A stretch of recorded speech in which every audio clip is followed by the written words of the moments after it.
દરેક નીતિની સામે કાયદાની રીતે ઉભો રહેતો SSK ન્યૂઝ ચેનલ। સુરતમાં અગ્નિદાહ સેવા કેન્દ્ર દ્વારા બિનવારસી મૃતકોના ફોટાનું પ્રદર્શન અને સાથે યજ્ઞનું આયોજન કરવામાં આવ્યું હતું।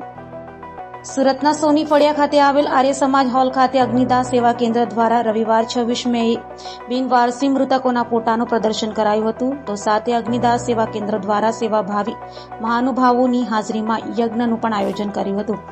આ બિનવારસી મૃતકોની ઓળખ થાય તે માટે આ ફોટા પ્રદર્શનમાં મુકાયા હતા। તો આ અંગે અગ્નિદાહ સેવા કેન્દ્રના પ્રમુખ વેણીલાલ મારવાડા સહિતનાઓએ માહિતી આપી હતી। નમસ્કાર દર્શક મિત્રો, મારું નામ વેણીલાલ રસિકલાલ મારવાલા, અગ્નિદાહ સેવા કેન્દ્રના પ્રેસિડેન્ટ। અગ્નિદાહ સેવા કેન્દ્ર દ્વારા સુરત શહેરની અંદર બિનવારસી લાશોનું વિનામૂલ્યે ન્યાય જાતના ભેદભાવ વગર અંતિમ સંસ્કાર કરતી સંસ્થાઓ દ્વારા આજે આખા વર્ષમાં જેટલા પણ બિનવારસી મૃતકોને અગ્નિદાહ કરેલા હોય એ લોકોના ફોટા મૂકીને બ્રાહ્મણો દ્વારા સુરત આર્ય સમાજ મંદિરની અંદર એઓની શાંતિ માટે યજ્ઞનું આયોજન કરવામાં આવ્યું છે।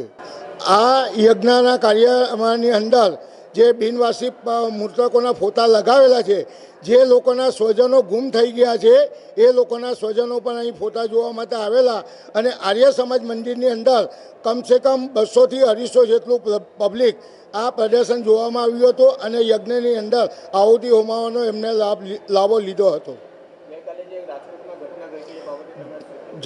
ગઈકાલે જે રાજકોટમાં ઘટના બની એના માટે આ સંસ્થાઓ દ્વારા એ લોકોની આત્માની શાંતિ માટે પણ શ્રદ્ધાંજલિ રાખવામાં આવી હતી।